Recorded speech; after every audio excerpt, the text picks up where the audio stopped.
Baghdad مقدسہ میں جو ایک واقعہ مشہور ہے کہ حضرت شیخ احمد جام اپنی شیر کی سواری کرتے ہوئے بغداد کے کسی بھی محلے میں جاتے تو اس محلے والے ایک گائے ان کی شیر کو قربان کر دیا کرتے تھے۔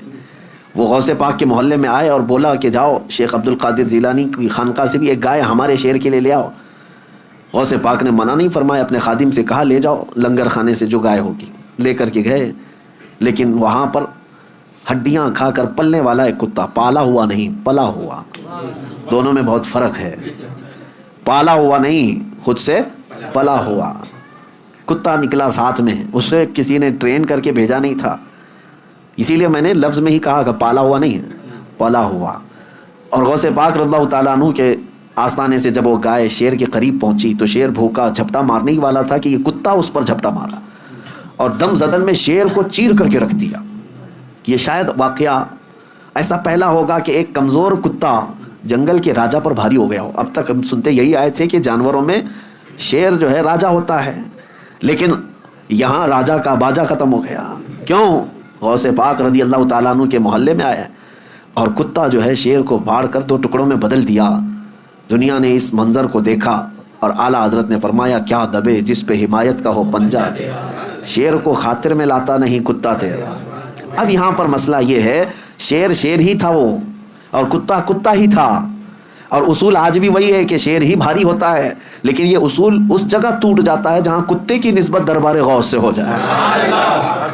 اب میں آپ کو یہ کہتا ہوں کہ کتا ہے، کتے پالنے کی ہمارے ہاں شریعت میں اس کا حکم نہیں ہے۔ بعض مقامات ایسے ہیں جیسے کھیتی باڑی یا حفاظت کے لیے ان کو شریعت نے مستثنا رکھا ہے۔ جس جانور کو ہم پالتے بھی نہیں، خود سے گھروں کے پاس بیٹھ کر کے پل جاتا ہو، اس کتے کا حال یہ ہے کہ دربار غوث کے سائے میں بیٹھا کرتا تھا، غوث پاک کے آستانے کے سائے میں بیٹھا کرتا تھا، اور طاقت کا حال یہ ہے کہ جنگل کے راجا کو بھی پھاڑ کے رکھ سکتا ہے۔ یہ صحبت کا اثر ہے، یہ صحبت کا اثر ہے۔ اب دوسری بات میری یہ توجہ سے سنو، دوسری بات یہ سنو کہ غوث پاک کے دسترخوان پر پڑے ہوئے ٹکڑے یا پھینکے ہوئے ٹکڑے کھا کر پالا ہوا نہیں بلکہ پلا ہوا کتا شیر پر بھاری ہو سکتا ہے۔ اب سوچو کہ غوث پاک نے جس کو پالا ہو،